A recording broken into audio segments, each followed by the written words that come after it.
धर्मवीर असा धर्मवीर। जय महाराष्ट्र मित्रांनो, धर्मवीर 2 मुक्काम पोस्ट ठाणे या मूवीचा रिव्ह्यू करणार आहे। जेव्हा या मूवीचा पार्ट 1 आला होता त्याच्या पहिले मला धर्मवीर आनंद दिघे साहेबांबद्दल काही माहिती नव्हती, म्हणून मला त्या फिल्मबद्दल खूप जास्त उत्सुकता होती। आणि जेव्हा ती फिल्म बघितली तर प्रवीण तरडेने त्याला ज्या प्रकारे डायरेक्शन दिलं होतं, एकदम साऊथ स्टाईल ज्या प्रकारे फिल्मला शूट केलं होतं, फिल्म व्हिज्युअली खूप चांगली वाटत होती। आणि स्पेशली परफॉर्मन्सेस म्हणजे प्रसाद ओक यांनी तर असं परफॉर्म केलं होतं ना की बिलकुल ते स्वतः वाटतच नव्हते धर्मवीर आनंद दिघे साहेबांनाच बघत आहे असं वाटलं। आणि त्या फिल्मचे जे गाणे होते, गुरु दक्षिणा असो किंवा आनंद हरवला, त्याचे जे लिरिक्स होते खूप चांगले होते। नाहीतर आजकालच्या फिल्ममध्ये ना एवढे चांगले लिरिक्स असं ऐकायला भेटत नाही। आणि ॲक्शन सीन्स चांगले शूट केले होते आणि त्याच्यात जे काही पॉलिटिकल गोष्टी दाखवल्या होत्या त्याच्याबद्दल मला माहिती नव्हती, म्हणून ती फिल्म इंटरेस्टिंग वाटली, चांगली वाटली होती मला। आणि त्या फिल्ममध्ये आनंद दिघे साहेबांचं जे राजकीय करिअर आहे आणि शेवटपर्यंत किंवा त्यांचा जो मृत्यू होतो तोपर्यंत ती फिल्म दाखवली होती। आणि आता पार्ट 2 मध्ये ना त्यांनी अजून काय काय कार्य केले ते फर्स्ट हाफमध्ये दाखवलं। तर फर्स्ट हाफ जे आहे ते धर्मवीर आनंद दिघे साहेबांबद्दल आहे आणि सेकंड हाफमध्ये जे एकनाथ शिंदे साहेबांनी जे कोविडमध्ये कार्य केले किंवा इंटरनल जे पॉलिटिक्स होती शिवसेनाची आणि जे काही महाराष्ट्राची तुम्हाला पॉलिटिक्सच्या बद्दल माहिती असणार 2 वर्षा पहिले काय झालेलं आहे तर ते सगळं दाखवण्यात आलेलं होतं।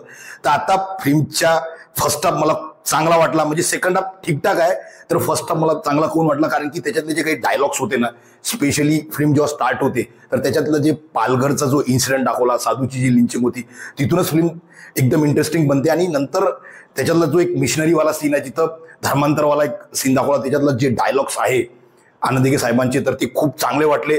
आणि नंतर हळूहळू फिल्म इंटरेस्टिंग वाटली। फर्स्ट हाफ इंटरेस्टिंग वाटतो, सेकंड हाफमध्ये काय होतं ना, खूप गोष्टी अशा लांबलचक वाटतात आणि थोडा मेलोड्रामा वाटतो आणि लाऊड वाटतात गोष्टी। आता तो कोविडवाला सीन त्याच्यातलं स्टार्ट खूप चांगला होतो, नंतर काय होतं ना की ते जे पेशंट लोकांची ऍक्टिंग आहे ती एवढी रिअलिस्टिक वाटत नाही।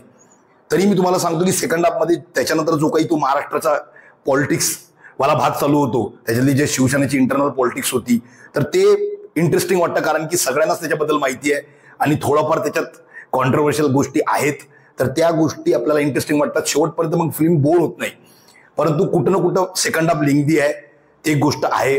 तर फिल्म टोटली बघायला गेलं ना तर फिल्म चांगली आहे कारण की सगळ्यात मेन गोष्ट म्हणजे ना जे परफॉर्मन्सेस आहे, प्रसाद ओक यांनी जे ऍक्टिंग केलेली आहे ना, म्हणजे त्यांची बॉडी लँग्वेज बघा तुम्ही, जे ते असे कमरेवर हात ठेवणं आहे किंवा तो जो चालणं आहे, त्यानंतर जे ॲग्रेशनमध्ये जेव्हा येतात तेव्हा त्यांचं जे अडकळतात ते बोलताना, तर प्रसाद ओकनी ही कॅरेक्टर एवढा चांगला प्ले केलेला आहे ना, ते बघण्यासारखी ऍक्टिंग आहे, खूप बढिया वाटले ते प्रत्येक सीनमध्ये। आणि यामध्ये त्यांना व्हिज्युअली खूप सुद्धा चांगलं प्रेझेंट केलं आहे, कुठं कुठं स्लो मोशनचे जास्त शॉट्स वापरण्यात आलेले आहे। तर प्रसाद ओक यांची ऍक्टिंग खूप चांगली वाटली। आणि नंतर म्हणजे क्षितिज दाते यांनी एकनाथ शिंदे साहेबांचं जे कॅरेक्टर प्ले केलेलं आहे ना, जे तो असा हात करणे आहे किंवा कॅरेक्टर जो प्ले केला आहे, इमोशनल सीन असो, त्यांचे फेशियल एक्सप्रेशन, खूप चांगली ऍक्टिंग होती। तर परफॉर्मन्सेस खूप चांगले आहे। प्रवीण तरडेने ज्या प्रकारे फिल्मला शूट केलेलं आहे, स्पेशली मी त्यांचे डायलॉग्स म्हणणार, त्यांचे स्टोरी आणि डायलॉग्स खूप चांगले असतात। म्हणजे डायलॉग्स जे लिहिलेले आहे ना, खूप सारे डायलॉग्स आहे फिल्ममध्ये, धर्मांतरवाला सीन असो किंवा स्वतंत्रवीर सावरकरांचा एक सीन येतो, तिथं सुद्धा त्यांचे जे काही डायलॉग्स आहे ना ते खूप मोठे मोठे डायलॉग्स आहे, पण खूप मिनिंगफुल डायलॉग्स आहे। आणि एक स्पेशली ते 2 साधू आनंद दिघे साहेबांच्या घरी येतात तेव्हा जे काही डायलॉग्स दाखवलेले आहे, तर डायलॉग्स खूप चांगले वाटले मला फिल्मचे। फक्त फिल्म ना सेकंड हाफमध्ये कुठेतरी ते लेंगी वाटते, ती एक गोष्ट होती फिल्मच्या बद्दल। बाकी तर फिल्म मला चांगली वाटली, फक्त फर्स्ट पार्ट पेक्षा चांगली आहे तर नाही, मला फर्स्ट पार्ट चांगला वाटला। आणि याच्यात अजून एक गोष्ट सांगण्यासारखी आहे की जे काही महाराष्ट्राचे पॉलिटिकल लीडर्स दाखवले, त्यांची जे काही वेशभूषा आहे ती एकदम ऍप्ट होती। म्हणजे स्पेशली शहाजी बापू पाटील यांचा जे रोल प्ले केलेला आहे ना आनंद इंगळे या ऍक्टरनी, तर त्यांनी जे काम केलं आहे मला चांगलं वाटलं। ते सगळं जे होतं ना ते चांगलं बघायला चांगलं वाटत होतं कारण की ते फेक वाटत नव्हतं।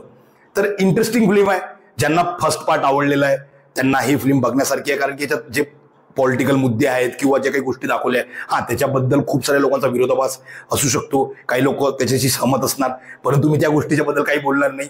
सिनेमॅटिक लेवलवर सांगतो की शूट चांगला केलेला आहे, बजेट असं वाटतं फिल्म की मराठी फिल्म सारखं फील येत नाही, एक मोठी फिल्म आपण बघत आहे कारण की ऍक्शन सीन्स याच्यात 1-2 ठेवलेले आहेत, ते सुद्धा चांगले शूट केलेले आहे। तर फिल्म व्हिज्युअली बघण्यासारखी वाटते, एक मोठी फिल्म आपण बघत आहे, परफॉर्मन्सेस खूप चांगले आहे। तर ह्या गोष्टी जमेच्या बाजू आहे, तर तुम्ही विचार करा तुम्हाला बघायचं का नाही बघायचं। पण सिनेमा मंत्री 24 ला वाटलं लाईक शेअर सबस्क्राईब करा, एन्जॉय करा मित्र।